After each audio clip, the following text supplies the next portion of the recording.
The Queen of Spades by Alexander Pushkin, Part 2. 4. Lizaveta Ivanovna was sitting in her room, still in her ball dress, lost in deep thought. On returning home she had hastily dismissed the chambermaid, who very reluctantly came forward to assist her, saying that she would undress herself, and with a trembling heart had gone up to her own room, expecting to find Hermann there, but yet hoping not to find him. At the first glance she convinced herself that he was not there, and she thanked her fate for having prevented him keeping the appointment. She sat down without undressing and began to recall to mind all the circumstances which in so short a time had carried her so far. It was not 3 weeks since the time when she first saw the young officer from the window, and yet she was already in correspondence with him, and he had succeeded in inducing her to grant him a nocturnal interview. She knew his name only through his having written it at the bottom of some letters. She had never spoken to him, had never heard his voice, and had never heard him spoken of until that evening. But strange to say, that very evening at the ball, Tomsky, being piqued with the young Princess Pauline N., who, contrary to her usual custom, did not flirt with him, wished to revenge himself by assuming an air of indifference. He therefore engaged Lizaveta Ivanovna, and danced an endless mazurka with her. During the whole time he kept teasing her about her partiality for engineer officers. He assured her that he knew far more than she imagined, and some of his jests were so happily aimed that Lizaveta thought several times that her secret was known to him. "From whom have you learned all this?" she asked, smiling. "From a friend of a person very well known to you," replied Tomsky, "from a very distinguished man." "And who is this distinguished man?" "His name is Hermann." Lizaveta made no reply, but her hands and feet lost all sense of feeling. "This Hermann," continued Tomsky, "is a man of romantic personality. He has the profile of a Napoleon and the soul of a Mephistopheles. I believe that he has at least 3 crimes upon his conscience. How pale you've become!" "I have a headache. But what did this Hermann, or whatever his name is, tell you?" "Hermann is very much dissatisfied with his friend. He says that in his place he would act very differently. I even think that Hermann himself has designs upon you. At least he listens very attentively to all that his friend has to say about you."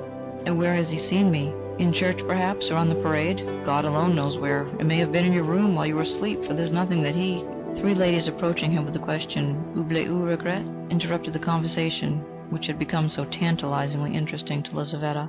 The lady chosen by Tomsky was the Princess Pauline herself. She succeeded in effecting a reconciliation with him during the numerous turns of the dance, after which he conducted her to a chair.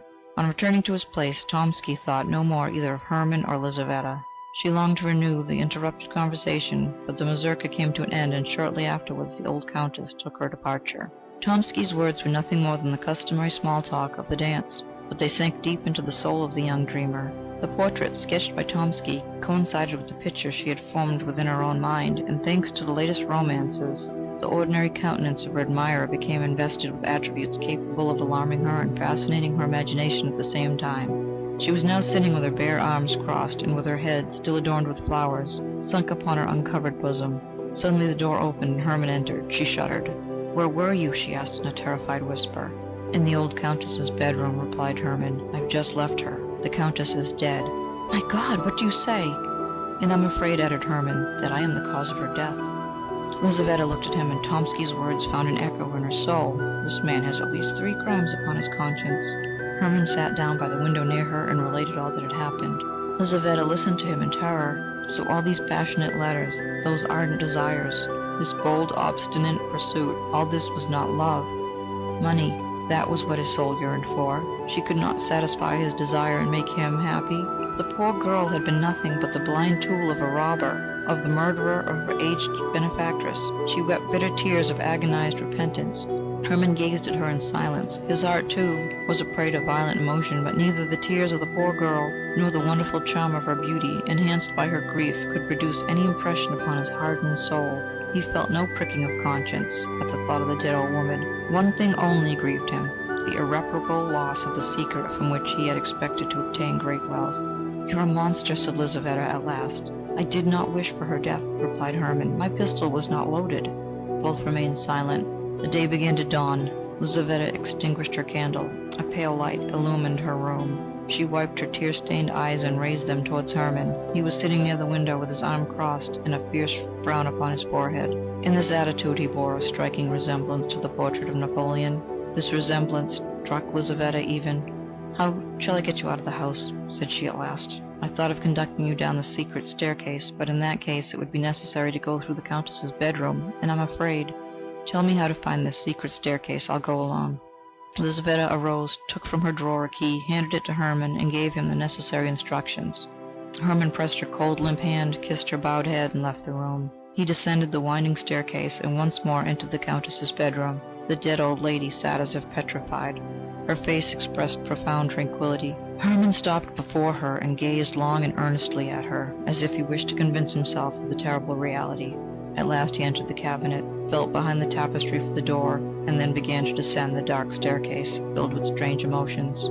Down this very staircase, thought he, perhaps coming from the very same room, and at this very same hour 60 years ago, there may have glided in an embroidered coat, with his hair dressed, a l'oiseau royal, and pressing to his heart his three-cornered hat, some young gallant who has long been mouldering in the grave, but the heart of his aged mistress had only today ceased to beat.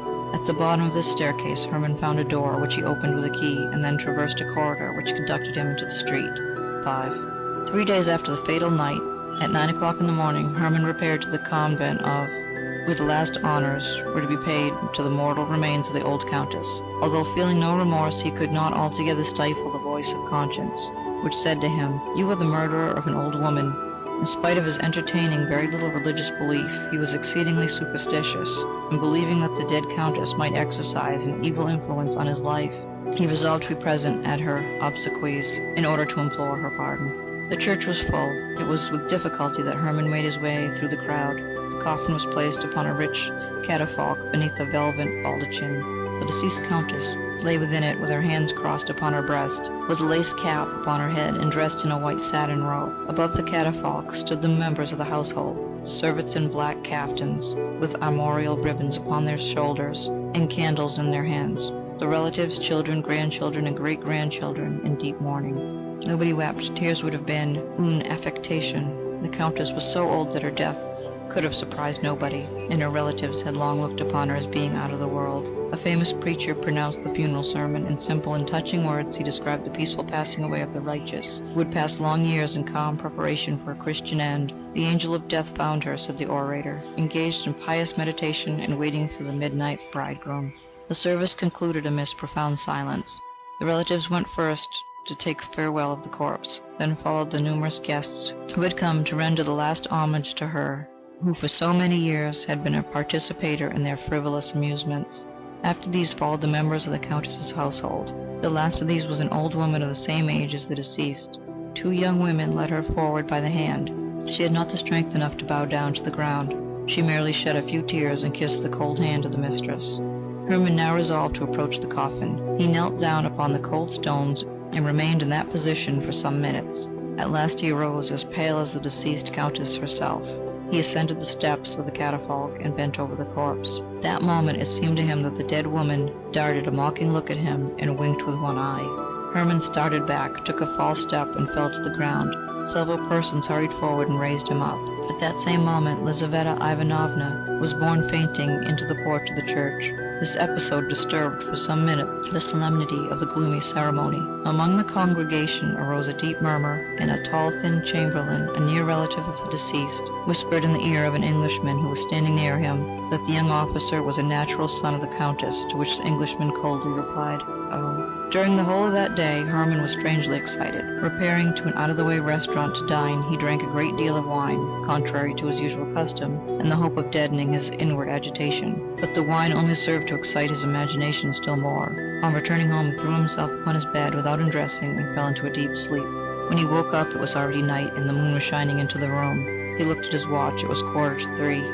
Sleep had left him. He sat down upon his bed and thought of the funeral of the old Countess. At that moment somebody in the street looked in at his window and immediately passed on again. Hermann paid no attention to this incident. A few moments afterwards he heard the door of his anteroom open. Hermann thought that it was his orderly, drunk as usual, returning from some nocturnal expedition. But presently he heard footsteps that were unknown to him. Somebody was walking softly over the floor in slippers. The door opened, and a woman dressed in white entered the room.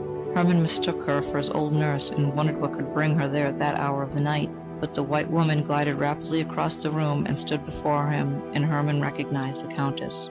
"I've come to you against my wish," she said in a firm voice, "but I have been ordered to grant your request. 3, 7, ace will win for you if played in succession, but only on these conditions. that you do not play more than one card in 24 hours, and you never play again during the rest of your life. I forgive you my death on condition that you marry my companion, Lizaveta Ivanovna." With these words she turned around very quietly, walked with a shuffling gait towards the door, and disappeared. Hermann heard the street door open and shut, and again he saw someone looking at him through the window. For a long time Hermann could not recover himself. He then rose up and entered the room. His orderly was lying asleep upon the floor, and he had much difficulty in waking him. The orderly was drunk as usual, and no information could be obtained from him. The street door was locked. Hermann returned to his room, lit his candle, and wrote down all the details of his vision. 6.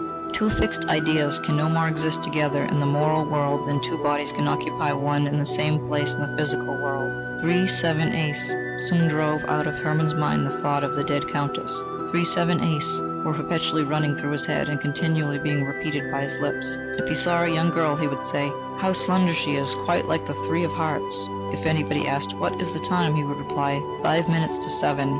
Every stout man that he saw reminded him of the ace. 3, 7, ace haunted him in his sleep and assumed all possible shapes.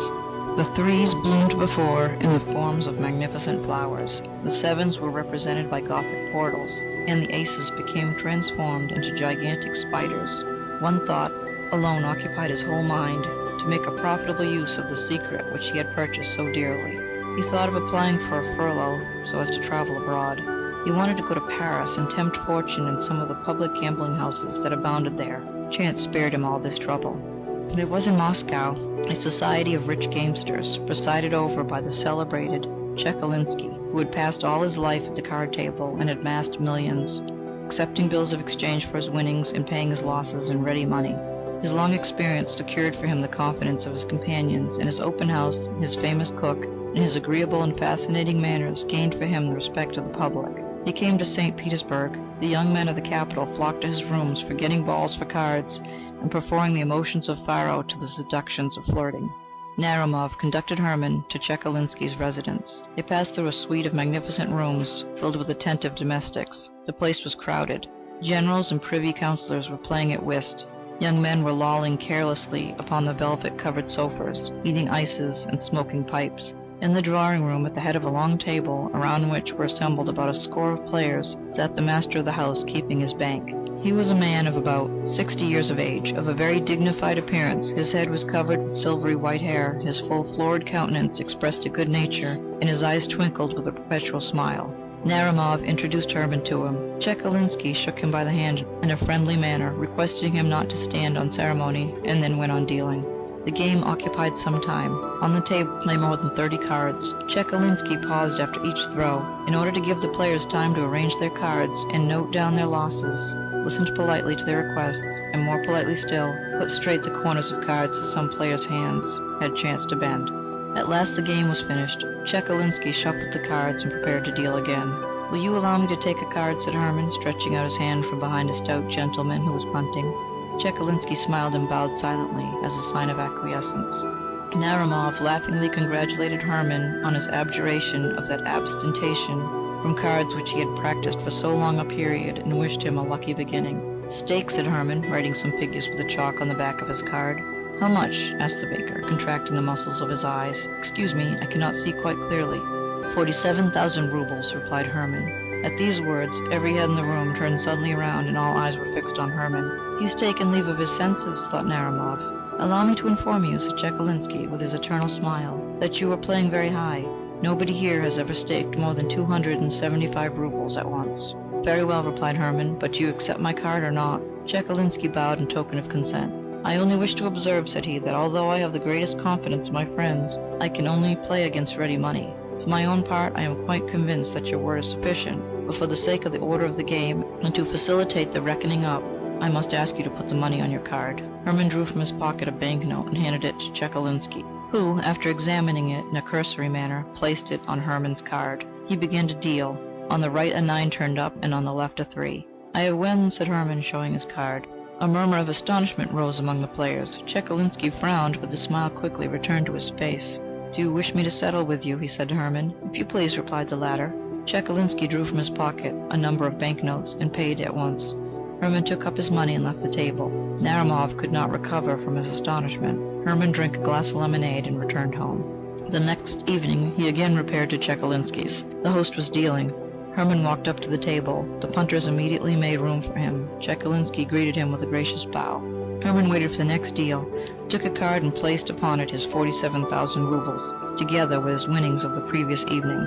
Chekalinsky began to deal. A knave turned up on the right, a 7 on the left. Hermann showed his 7. There was a general exclamation. Chekalinsky was evidently ill at ease, but he counted out the 94,000 rubles and handed them over to Hermann, pocketed them in the coolest manner possible, and immediately left the house. The next evening Hermann appeared again at the table. Everyone was expecting him. The generals and the privy councillors left their whist in order to watch such extraordinary play. The young officers quitted their sofas, and even the servants crowded into the room. All pressed around Hermann. The other players left off punting, impatient to see how it would end. Hermann stood at the table and prepared to play alone against the pale, but still smiling, Chekalinsky. Each opened a pack of cards. Chekalinsky shuffled. Hermann took a card and covered it with a pile of banknotes. It was like a duel. Deep silence reigned around. Chekalinsky began to deal. His hands trembled. On the right, a queen turned up, and on the left, an ace. "Ace has won," cried Hermann, showing his card. "Your queen has lost," said Chekalinsky politely. Hermann started. Instead of an ace, there lay before him the Queen of Spades. He could not believe his eyes, nor could he understand how he had made such a mistake. At that moment it seemed to him that the Queen of Spades smiled ironically and winked her eye at him. He was struck by her remarkable resemblance. "The old Countess!" he exclaimed, seized with terror. Chekalinsky gathered up his winnings. For some time Hermann remained perfectly motionless. When at last he left the table, there was a general commotion in the room. "Splendidly punted," said the players. Chekalinsky shuffled the cards afresh, and the game went on as usual. Hermann went out of his mind, and is now confined in room number 17 of the Opakov hospital. He never answers any questions, but he constantly mutters with usual rapidity, 3-7 ace, 3-7 queen. Lizaveta Ivanovna has married a very amiable young man, a son of the former steward of the old countess. He is in the service of the state somewhere, and is in receipt of a good income. Lizaveta is also supporting a poor relative. Tomsky has been promoted to the rank of captain, and has become the husband of the Princess Pauline. End of The Queen of Spades by Alexander Pushkin, Part 2.